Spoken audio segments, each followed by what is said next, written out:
Welcome back to Michu's garden. Michu's ഗാർഡനെ മറ്റൊരു കുഞ്ഞു വീഡിയോയിലേക്ക് എല്ലാവർക്കും സ്വാഗതം. അപ്പോൾ ഇന്ന് രാവിലെ തന്നെ ഒരു വീഡിയോ ഇടാമെന്ന് വിചാരിച്ചു കേട്ടോ. അപ്പോൾ അതിന് വേണ്ടിയിട്ട് നമ്മൾ എടുക്കുന്നതാണ് ഈ വീഡിയോ. അപ്പോൾ ഇത് ബിഗോണിയ പ്ലാന്റ്സ് ആണ്. എനിക്ക് അറിഞ്ഞുകൂടാ എല്ലാവർക്കും ബിഗോണിയ പ്ലാന്റ്സ് ഇഷ്ടമാണോ എന്ന്. പക്ഷേ ഒരുപാട് പേര് അഗ്ലോണിമ ഇഷ്ടപ്പെടുന്ന പോലെ അല്ലെങ്കിൽ അതിനേക്കാൾ ഏറെ ഇഷ്ടപ്പെടുന്ന ഒരു പ്ലാന്റാണ് ബിഗോണിയ. പക്ഷേ വളരെ ശ്രദ്ധിച്ച് കൈകാര്യം ചെയ്യേണ്ട ഒരു പ്ലാന്റും കൂടിയാണല്ലേ ബിഗോണിയ. അപ്പോൾ അതിനിഷ്ടമുള്ളവർക്ക് നന്നായിട്ട് അതിനെ കൈകാര്യം ചെയ്യാൻ അറിയാം. പിന്നെ ഇനി അത് നോക്കാൻ അറിയില്ലാത്തവർക്ക് ഇത്തിരി പ്രശ്നമാണ്. അത് ചിലപ്പോൾ അയ്യോ പോയി എന്നൊക്കെ പറയാം. കാരണം നമുക്കത് നോക്കാനറിയില്ല. നമ്മൾ വാരിക്കോരി വെള്ളം ഒഴിച്ച് നട്ട വെയിലത്ത് കൊണ്ടൊക്കെ വെച്ചിട്ടുണ്ടെങ്കിൽ ചിലപ്പോൾ ബിഗോണിയ പ്ലാന്റ്സ് ചിലപ്പോഴല്ല കംപ്ലീറ്റ് ആയിട്ട് പോകും. അതുകൊണ്ട് നന്നായിട്ട് കെയർ ചെയ്യാൻ ആദ്യം നമ്മൾ പഠിക്കണം. അപ്പോൾ പുതിയ വെറൈറ്റീസ് ബിഗോണിയാസ് നമ്മുടെ കയ്യിൽ ഒരുപാടുണ്ട് കേട്ടോ. ഇതെല്ലാം നമ്മൾ സ്റ്റോക്ക് അനുസരിച്ച് എടുത്തിരിക്കുന്നതാണ്. നിങ്ങൾക്ക് ആർക്കെങ്കിലും ഈ കാണുന്ന റെയർ വെറൈറ്റി ബിഗോണിയകൾ ആവശ്യമുണ്ടെന്നുണ്ടെങ്കിൽ കോൺടാക്ട് ചെയ്താൽ നമ്മൾ ഇതുപോലത്തെ നല്ല നല്ല അടിപൊളി ഹെൽത്തി ബിഗോണിയ പ്ലാന്റ്സ് നിങ്ങൾക്ക് തരുന്നതായിരിക്കും കേട്ടോ. നല്ല അടിപൊളി സൂപ്പർ ഹെൽത്തി പ്ലാന്റ്സ് ആണ്.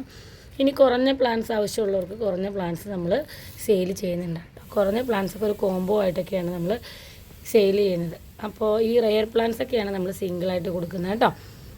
അപ്പോൾ എനിക്ക് എല്ലാത്തിൻ്റെയും പേരൊന്നും അറിയില്ല. അപ്പോൾ ഞാൻ ഇതെല്ലാം സത്യത്തിൽ ഓർഡറുള്ള പ്ലാന്റാണ്. നമ്മൾ പാക്ക് ചെയ്യാൻ വേണ്ടി എടുത്തപ്പോൾ നമ്മൾ ജസ്റ്റ് ഒന്ന് ഷെയർ ചെയ്തെന്നേ ഉള്ളൂ കേട്ടോ. അപ്പോൾ ആദ്യമായിട്ട് വീഡിയോ കാണുന്നവരെ സപ്പോർട്ട് ചെയ്യണം. നമ്മൾ വാട്സപ്പിൻ്റെ ലിങ്ക് ഇതിനോട് കൂടി ചേർത്ത് കൊടുക്കുന്നുണ്ട്. അപ്പോൾ കഴിഞ്ഞ ദിവസത്തെ വീഡിയോയിൽ ഒരുപാട് പേര് എൻക്വയറി നടത്തി, നന്ദിയുണ്ട് കേട്ടോ. പിന്നെ കുറച്ച് പേരൊക്കെ വാട്സപ്പ് ഗ്രൂപ്പിൽ ജോയിൻ ചെയ്യാനായിട്ട് റിക്വസ്റ്റ് ഇട്ടിട്ടുണ്ടായിരുന്നു. കുറച്ച് പേര് പ്ലാൻസ് വാങ്ങി. അപ്പോൾ വാങ്ങിയവർക്കും സബ്സ്ക്രൈബ് ചെയ്തവർക്കും എല്ലാവർക്കും ഒരുപാട് താങ്ക്സ് കേട്ടോ. അപ്പോൾ ഇനിയും ഇതുപോലെയുള്ള സഹകരണം പ്രതീക്ഷിക്കുന്നുണ്ട്. എനിക്ക് അറിഞ്ഞുകൂടാ ഇതിൻ്റെയൊന്നും യഥാർത്ഥ പേരുകളൊന്നും അറിഞ്ഞുകൂടാ. എല്ലാത്തിനും പേരുകളൊക്കെ ഉണ്ട്. ഇത് എനിക്ക് അഗ്ലോണിമയുടെ പേര് അറിയുന്ന പോലെ ഇതിൻ്റെ പേരൊന്നും അറിയില്ല. ഇതൊക്കെ റെയറാണെന്ന് മാത്രമേ അറിയാൻ പാടുള്ളൂ കേട്ടോ. അപ്പോൾ എന്തായാലും നല്ല ഭംഗിയുള്ള പ്ലാന്റ്സാണ്. ഒരുപക്ഷെ നമ്മൾ നോക്കുകയാണെങ്കിൽ ഭയങ്കര വ്യത്യസ്തങ്ങളായിട്ടുള്ള കളർ ഷെയ്ഡുകൾ ഉള്ളതുകൊണ്ട് തന്നെ ബിഗോണിയ ഒരുമിച്ച് നിൽക്കുന്നത്, ഇങ്ങനെ മദർ പ്ലാന്റ്സ് ആയിട്ട് ഒരുമിച്ച് നിൽക്കുന്നതാണ് ഭയങ്കര ഭംഗിയാണ് കേട്ടോ. അഗ്ലോണിമ വെക്കുന്നതിനേക്കാളൊക്കെ ഒരുപാട് ഭംഗിയായിട്ട് എനിക്ക് തോന്നി. അപ്പോൾ ശ്രദ്ധിക്കേണ്ട കാര്യം ഇത് നന്നായിട്ട് നമ്മൾ നോക്കാൻ പഠിക്കുക എന്നുള്ളത് തന്നെയാണ്. കാരണം നമ്മൾ വലിയ ഹെവി പോട്ടി മിക്സുകളോ, ഇത് വളരെ സെൻസിറ്റീവ് ആയതുകൊണ്ട് തന്നെ ഇതിന് വലിയ ഹെവി പൊട്ടി മിക്സുകളോ കാര്യങ്ങളോ ഒന്നും വേണമെന്നില്ല. അതുപോലെ വലിയ രാസവളങ്ങളുടെ ഒന്നും ആവശ്യമില്ല. നമ്മൾ നേർപ്പിച്ച് ഇച്ചിരി കടലപ്പിണ്ണാക്കും എല്ലുപൊടിയും കൂടി പുളിപ്പിച്ചിട്ട് നേർപ്പിച്ച് ഒരു ആഴ്ചയിൽ ഒരു ദിവസം ലൈറ്റായിട്ട് ഒഴിച്ചു കൊടുത്താൽ മാത്രം മതി. വേറെ പ്രത്യേകിച്ച് വലിയ ഹെവി രാസവളങ്ങൾ കെമിക്കൽസ് ഒന്നും ഇതിനാവശ്യമില്ല. വേനൽക്കാലത്ത് 2 നേരം നനച്ചു കൊടുക്കാം. മഴക്കാലത്ത് കംപ്ലീറ്റ് മഴ വന്ന് ഡയറക്റ്റ് ലീഫിലേക്ക് വീണാൽ കുഞ്ഞ് സെൻസിറ്റീവ് ആണ്, ലീഫ് കീറിപ്പോവും. അതുകൊണ്ട് നമ്മൾ നെറ്റിൻ്റെ അടിയിലോ ഷെയ്ഡിൻ്റെ അടിയിലോ വെച്ച് കൊടുക്കുക. നമ്മൾ നെറ്റൊക്കെ വലിച്ച് കെട്ടിയിട്ടുണ്ടെങ്കിൽ അതിനകത്ത് വെള്ളം ഇങ്ങനെ ഇട്ടിട്ട് വീണാലും കുഴപ്പമില്ല. ഡയറക്റ്റ് കുത്തനെ വെള്ളം വീഴാൻ നോക്കുക. നമ്മുടെ വേനൽക്കാലം ആകുമ്പോൾ നന്നായിട്ട് 2 നേരം നനച്ചു കൊടുക്കുക. വർഷകാലത്ത് ഡയറക്റ്റ് വെള്ളം വന്ന് വീഴാതിരിക്കാനും ശ്രദ്ധിക്കുക. ഇനി പോട്ടി മിക്സ് ഉണ്ടാക്കുമ്പോഴാണെങ്കിൽ നമ്മൾ ഒരുപാട് വലിയ ഹെവി പോട്ടി മിക്സ് ഒന്നും ഉണ്ടാക്കേണ്ട ആവശ്യമൊന്നുമില്ല കേട്ടോ. ഇച്ചിരി നല്ല മണൽ, ഇതിന് ഏറ്റവും കൂടുതൽ വേണ്ടത് മണലാണ്.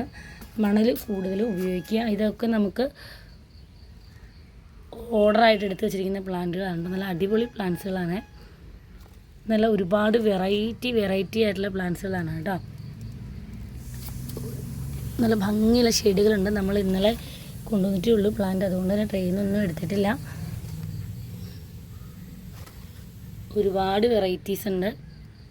എല്ലാം കാണാൻ ഒന്നിനേക്കാളും മെച്ചമാണ്. കൺഫ്യൂഷൻ ആകും ഏതെടുക്കണം, അത്രയും ഭംഗിയാണ് ഓരോ പ്ലാന്റ്സും കാണാനായിട്ട്. അപ്പോൾ പ്ലാന്റ്സ് വേണ്ടവർ കോൺടാക്ട് ചെയ്യണം. റെയർ ബിഗോണിയ പ്ലാന്റ്സ് വേണ്ടവർ കോൺടാക്ട് ചെയ്യണം. അതുപോലെ തന്നെ നമുക്ക് കോംബോ ഇടാനായിട്ട് ഓഫർ പ്രൈസിന് നമുക്ക് കുറച്ച് അഗ്ലോണിമ പ്ലാന്റ്സ് എത്തിയിട്ടുണ്ട് കേട്ടോ.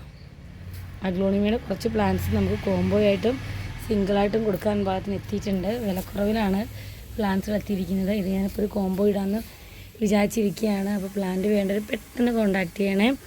അപ്പോൾ വീഡിയോ കാണണം, സപ്പോർട്ട് ചെയ്യണം, സബ്സ്ക്രൈബ് ചെയ്യണം. ഇതൊക്കെ ചെയ്തവർക്ക് ഒരിക്കൽ കൂടി നന്ദി. അപ്പോൾ അടുത്ത വീഡിയോ ആയിട്ട് വരുന്നത് വരെ ബൈ ബൈ.